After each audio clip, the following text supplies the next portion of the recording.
Picture this, December 31st, 2026. You're looking back and something is different. Hesitation stopped controlling you. You followed through. You made the call. You moved when it was time. And the woman who used to delay became the woman who leads herself. Bolder, stronger, braver. When bravery becomes a skill, something important shifts. That is exactly what I want to share with you today. Bravery is a skill. And when you start shifting your mindset to think of it that way, you stop waiting for confidence to show up before you make a move. You stop treating hesitation like a stop sign. And you stop assuming fear means something is wrong. You realize fear is information, not instruction. You still feel fear. You still feel uncertainty. You still have moments where your stomach aches and your heart is racing. But fear no longer decides the pace or direction of your life. You do. You decide when to move. You decide when to wait. You decide when waiting is just avoidance, and you decide when action matters more than your comfort. That's what winning looks like this year. Taking back control. I'm Christine Mwenya. Over the last 20 years, I've spent my career in classrooms, corporate offices, and startups. I've led teams. I've managed under pressure. I've made decisions while people were watching with high expectations attached. And the work I've been most honored to do has been encouraging and building and coaching women as an entrepreneur, a mentor, and a pastor. But hear this, I'm not free from fear. I'm fear experienced. I know what fear sounds like. I know how convincing fear can be, but I've learned this. Fear is insidious. It doesn't take over all at once. It takes over inch by inch, little by little, through excuses, through waiting, through postponing, until one day we realize we've had the opportunity to move and we still haven't done it yet. This podcast is about taking leadership back. It's about restoring control where fear has been calling the shots. And I'll show you this through a simple 4-step framework called LEAD, L-E-A-D. I teach women how to act with clarity even when fear is present. If you already know what to do, but you keep hesitating before you do it, you're in the right place. Let's build the woman you want to become this year. Most women struggle to step into bravery because they don't understand fear. Unfortunately, the effects of fear impacts almost every area of their life, and they don't know it. I know this because I've been there. And when you hear what I'm about to share with you, you'll discover the issue isn't fear anymore. It's actually control and leadership. We're not about healing fear or unpacking fear or processing fear. It's about deciding who leads, you or your fear. So if bravery is a skill, the real question becomes, what does that skill look like in real life? That's where the LEAD framework comes in. This is a framework I live by. I didn't just adopt it, I built it. It's the same framework I walk women through in our Brave community. And it's designed for one thing, helping women like you decide how to move even when fear is present. I want to walk you through these 4 steps at a high level. We begin with step number 1. Locate the fear. Fear is one of those things some people say they have, and some people say they don't. But here's the truth. We all have fears. Anyone who says they don't have a fear is a liar. How would you answer these questions? What decision in your life have you still not made that you know you need to make? What things do you keep avoiding, but yet you know it needs to get done? What opportunities have you looked back on and thought, man, I wish I would have done that? You know what? That's fear. Have you ever heard the saying, the greatest trick that the devil ever pulled was to convince people that he didn't exist? Fear works in that exact same way. It convinces us that it's not there because many times, you know what, we excuse it. Fear makes itself look like hesitation, look like responsibility, looks like wise decision. It sounds like this. You want to apply for that job, right? Maybe it's not the right time. Maybe I'll wait. I don't have the capacity for that right now. Or maybe you want to start that book. I really don't want to start it right now. I don't know what to say. I need more clear messages before I begin. You want to start dating again. I was hurt last time. I still need more time to heal. I don't trust myself yet. Those sound reasonable, but many times that's fear deciding for you. That's why it's so important to locate the fear. And here's how you do that. Ask yourself these questions. Where have I hesitated? Where am I making excuses? What would I be doing right now if everything didn't have to feel perfect first? These questions expose where fear is showing up. When my husband encouraged me to write my book, I literally laughed in his face. I said, I don't even like reading. He said, don't write a book. Just write a 7-day journal for the conference. So I did. And then he said, yeah, that's good.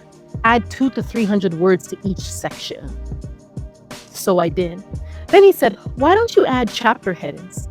And guess what, ladies? Suddenly, 21 chapters later, I had a book. Fear had told me I didn't have time, that life was already too full, that I'd never done this before, but the truth was simple. Fear was controlling what was possible in my life. And if you want to get to the other side of fear controlling you, if you want to do the things you keep avoiding, you're going to have to locate the fear. Because wherever there's hesitation, fear is always in charge. Fear shows up in patterns like delay, avoidance, over-explaining, waiting for the right moment. Locating the fear is about noticing the exact moment fear is influencing your life and your behavior. Not to judge it, not to analyze it, just to locate it. Because you can't control what you don't name. So it's time, ladies, call it out. Delay, avoidance, hesitation, procrastination, whatever it is. Your leadership and your self-control begins with awareness. So that's the first step. Locate the fear. The second step is expose authority. And this is where honesty really matters because fear isn't just present. A lot of times it's the one thing making all the decisions. It's deciding how much responsibility you'll carry. It's deciding how far you'll stretch. And I know this because I've lived it. Braveheart's conference didn't start as a conference. It started as a brunch. 20 women, a room I could control, an environment that felt safe. And I told myself I was being wise. But deep down, I knew there was more. The truth is, the idea of more people to manage meant more demands of my time. So to make life easy, I played small. I had the vision, but fear was managing the size of my obedience. Eventually, I knew I needed to go bigger. So I moved it to a 1-day conference. And once again, fear crept up. It's easier to keep it small. A bigger event meant what? More constraints, more speakers needed, more management of food, decor, logistics, volunteers. It would have been much easier if I just stayed with the brunch. I could control that. But that's when I had to get honest with myself. Fear wasn't just present. Fear was deciding for me. It was deciding how big I could go. It was deciding what felt responsible. It was deciding what I told myself I wasn't ready for. So I exposed it. I gathered a team and we did the 1-day conference. Then we did it again the next year. And then after that, and guess what? The demand grew. There wasn't enough time in 1 day to teach what needed to be taught or create the space that needed to be created. And then someone suggested, why not make this a 2-day conference? I knew it was true. My vision was big, but there it was again. Fear started talking. Will people really volunteer for 2 days? Will the team be willing to commit for 2 days? Will we have enough content? Will we have enough resources to do everything that we actually want to do? Will we be able to pull this off? Same fear, ladies. Same hesitation, new level. Fear doesn't fade with growth. It keeps trying to take the lead. Exposing the authority is the moment you stop asking, why am I scared? Here's the question I want you to start asking.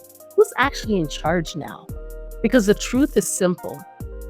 Without fear, you already know what to do. You already know the next step. You already know who needs to be connected with. For me, fear didn't remove clarity.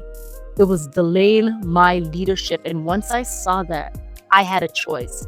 Let fear keep deciding the pace of my life or take back control. That's what this step is all about. Refusing to let fear run your life. Because when you expose how fear has been making the decisions, you take back your agency. The third step, activate the response. This is where things move quickly, y'all, because this step is not emotional, it's leadership. Activating the response means you decide what you're going to do before fear gets a chance to speak up first. You choose the action you would take before fear makes the decision for you. And I learned this years ago. Early in my career, I was invited to speak. I was fully capable, but I enjoyed expressing my leadership behind the scenes. While that was my strength, public speaking would open new doors of opportunity and influence. I knew if I delayed to respond, fear would. So I accepted engagements. I did it. I spoke. Nervous? Yes. Anxious? Definitely. Did I kill it? I don't know, but they asked me to come back. And after that moment, I made the decision. I told myself and I told God, anytime I'm asked to speak, I will not say no because of fear. There have been plenty of moments since then where fear showed up immediately. Big rooms, big stages, and fear would start yapping in my ear again. Here's what I want you to learn. If you wait to feel confident, fear will take control. So I stopped waiting, and so should you. You may not feel ready, but you're sure as hell won't let fear decide. Confidence can catch up. Certainty can catch up. Clarity will catch up. But leadership has to move first. Activating the response means you don't wait for fear to answer for you. You don't wait to feel sure. You don't wait to feel ready. You already know what to do. This step is about deciding to do it. It's you giving yourself permission to move before fear takes over. Fear will always try to slow you down. It will always ask you to wait. It will always tell you to hold off. But when you activate the response, you take back your control. You move first and you let fear catch up later. The final step is do the brave thing. And by now, you probably noticed something. In every story I've shared, I still had to decide. I still had to move. I still had to take the next step. Fear was present, but it didn't get control. I didn't wait for fear to leave. I didn't wait to feel ready. I didn't wait for confidence. I did the damn thing anyway. That's what the next step is about. And I want you to ask yourself, what would I do if fear wasn't here? What email would I send? What conversation would I have? What step would I take? Now, here's the key. Don't wait for fear to leave before you answer those questions. Answer it. And do it while fear is still there. Because progress is not measured by how you feel. It's measured by what you do. Action creates evidence, and evidence builds trust. This is how self-trust is rebuilt. This is how self-leadership is strengthened through your actions. So don't delay. Don't wait for another sign. Don't wait for it to feel easy. Don't wait for fear to disappear. Fear can be present, but it does not get to lead. It's time for you to do the brave thing, period. And this is the work, ladies. You locate the fear, you expose the authority, you activate the response, and then you do the brave thing. That's how self-leadership takes its place again. That's how momentum starts, and that's how you stop delaying and start moving. I've coached and practiced this framework with women, different lives, different seasons, same outcome. When fear is removed from the decision seat and action takes place, women lead themselves under pressure. They take back control. Fear may still be present, but it no longer gets to decide how you live. This podcast, we've talked about bravery and how it is a skill. But in Fear Gone Academy, that's where you actually practice it. This framework is trained with structure, with other women to support you, and real life applications. Bravery doesn't grow through understanding alone. It grows through practice. For those of you who want to discover more of how you can learn brave as a skill alongside a community of brave women, there's a link in the description below. Fear is allowed to be present, but it is never allowed to lead. Bravery is a skill. Leadership is trainable. Before I go, ladies, don't forget to be bold, be strong, and be brave. I'll see you on the next one.